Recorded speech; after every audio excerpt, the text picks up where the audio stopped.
The final score from Gillette Stadium, 26-3. The Patriots entering their bye week with a win.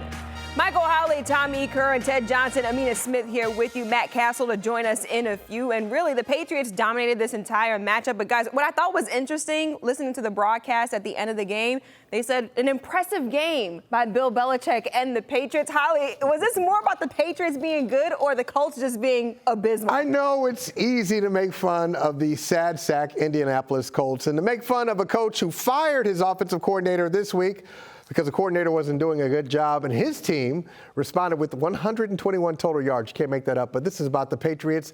They started off their season for the second year in a row, 1-3. Now they're 5-4, going into a bye week. You can kind of reset your goals. You can go to the lab, see what you do well, see what you need to improve on. So I'm sorry. I know we got lots of Sam Ellinger jokes. I'm here for him. This is about the Patriots.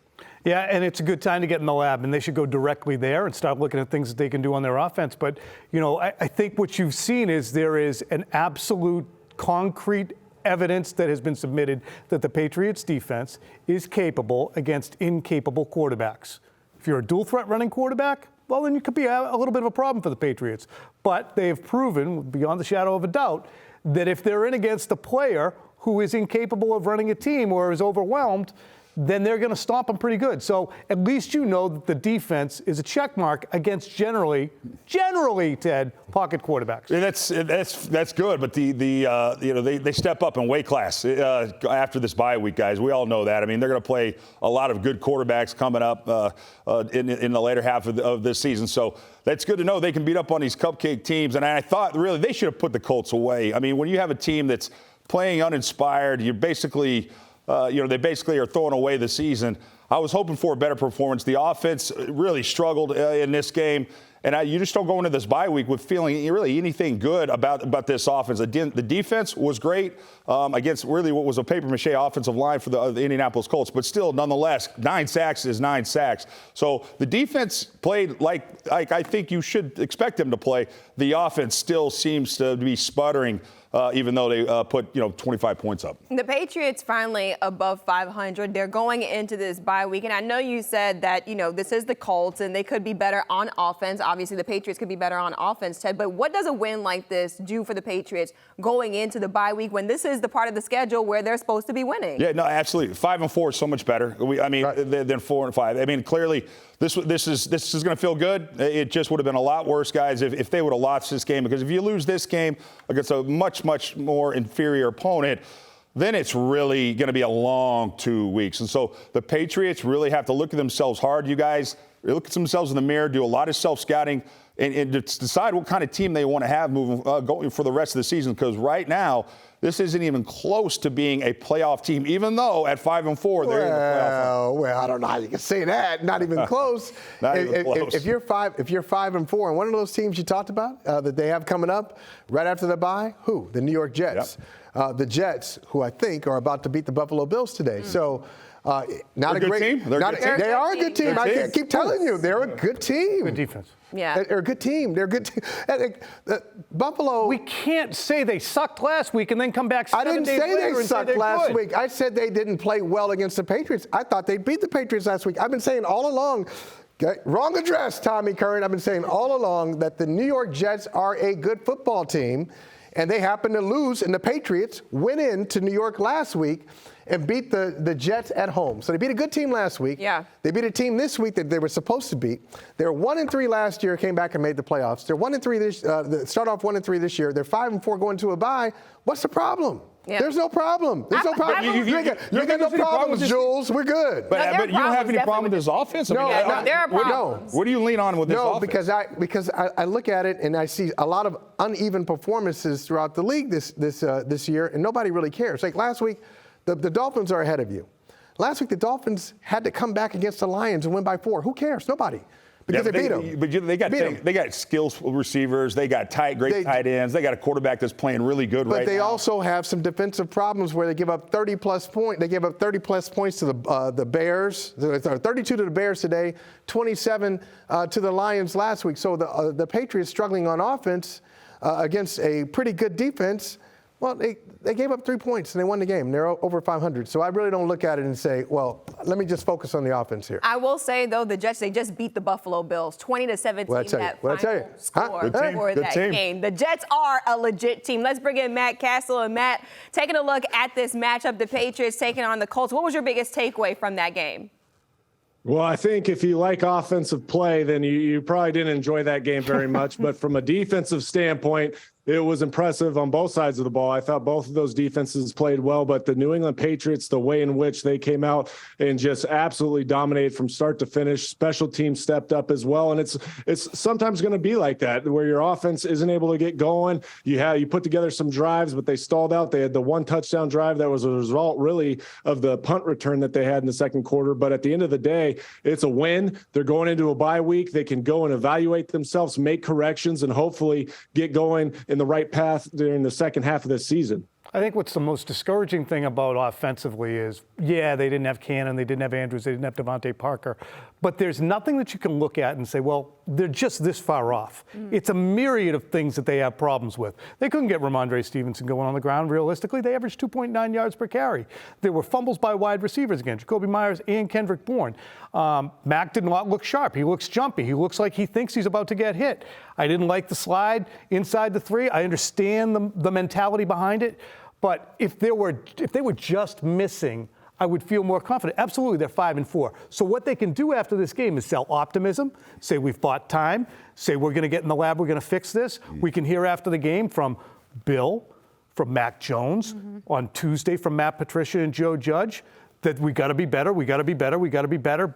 But they haven't gotten better. And I don't know if they know what the smoking gun reason is. I keep every week, Ted, saying it's the offensive line, man. He's got no time. I think that is. I think that's it, Tom. I think that is a smoking gun. But is he getting so damaged that he doesn't know whether to poop or go blind when he actually has time? That could be true. I mean, but I also, you heard the commentator say, there was a lot of times when Mac Jones is taking these deep dropbacks and you see these deep routes going, and that's what's giving these guys time to get to the Mac Jones.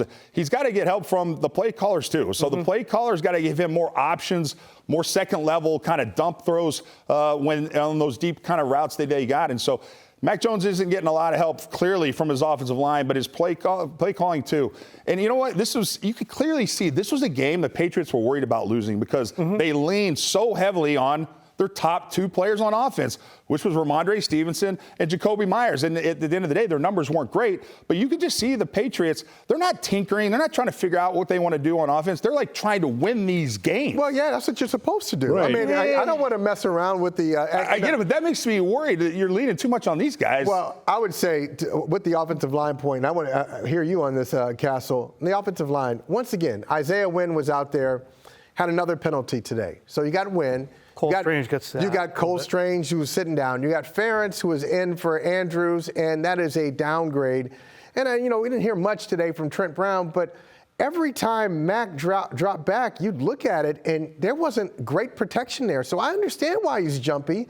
I understand why he doesn't look comfortable. He shouldn't be comfortable. Those guys are not protecting him, and so that affects everything else. You can't have too complex of a route because you don't have time to complete it. So, Cassel, Step up. If you're a quarterback, step up. If you're a quarterback with a compromised offensive line, let's put it that way, what would you do? You're feeling it. There's no doubt about it. And you could see that today. He never looked really comfortable inside that pocket, but there was times where I felt like he did get out of the pocket early or stepped up and decided to run too early. Even there was a 3rd and long early in the game where, yes, it was a down the field throw. You had a post, you had a sail, but really he had time to get to his outlet, drop it down. And part of it, we keep talking about this, is their 1st and 2nd down production. Because when you start the game with a negative 2-yard run, then you go negative 5-yard run the second series. I mean, it is an uphill battle when you're working behind the chains and you're not putting yourself in a position to be successful. So it goes, everybody, it has to be accountable for it, particularly the offensive line. But at the end of the day, some of these things are a result of feeling that pressure. Some of the results are probably a little voice in the back of his head is saying, hey, I got to get the ball out. I got to protect the ball at all costs right now, because that's really what's plagued him. And you can see there's a lot of times where he just feels rushed, uncomfortable in in the pocket, and he's trying to get the ball out of his hands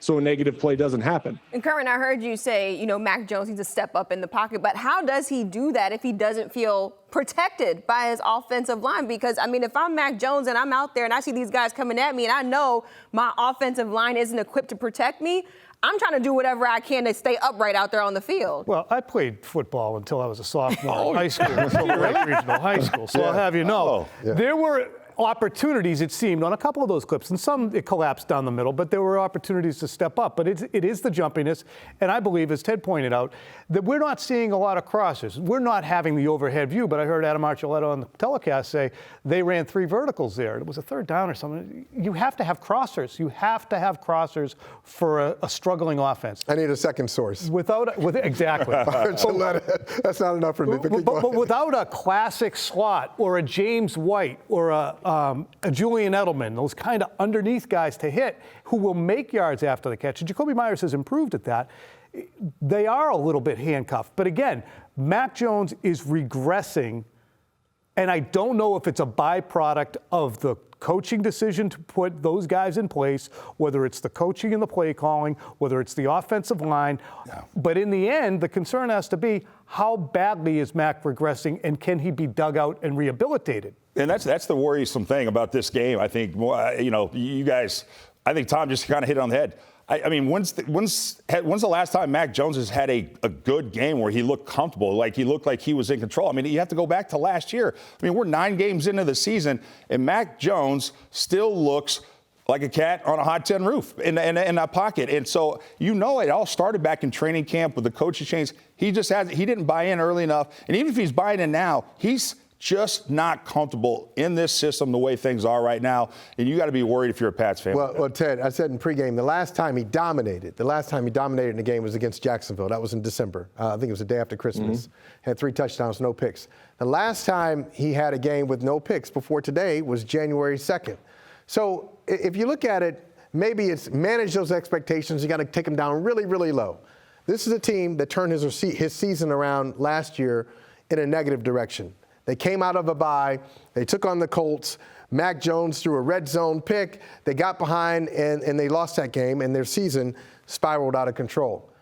Today, sees the same opponent, protects the ball. There's not much there. He didn't force it, and they come out with the win. The stats, he didn't light it up, but he also protected the football. So I think it's the baby steps for Mac Jones. And keep in mind, let me make some more excuses for him. He was out for a month. He was out for a month with a pretty serious injury, and he came back, and now this is his second full game where he doesn't have to look over his shoulder, not just look in front of him to see if the offensive line will protect him. How about look to the sideline to see if the coaches will protect him if he has a bad series and they're going to pull him out of here. Second straight game, we didn't have to worry about that. And that's what I want to know, Curran. How much of Mac Jones' struggles right now, obviously him being out with that high ankle sprain is a part of it as well, but how much of it also has to do with the coaching around him and the development of that throughout the season? I think a significant amount, and again, we've turned Matt Patricia into a bit of a piñata, but again, in his first year as a play caller, Bill Belichick has charged him with not just being the play caller for the first time, but also the offensive line coach. And there is so much turnover on the offensive line, and they're downgrades. James Ferentz is a nice cog maybe once in a while, but he's not standing up against the Jets and the Colts, who, despite the teams not being that great overall, do have very good defensive fronts. So they're not holding up. Isaiah Wynn has not played to his level. Cole Strange is in a little bit of a dip. Yodny Kajust is a secondary type player who's trying to find his way. So they're up against it right now. And I think a lot of it does go to the coaching. But we're scapegoating Patricia to an extent because he's been put in a place to be scapegoated by Bill.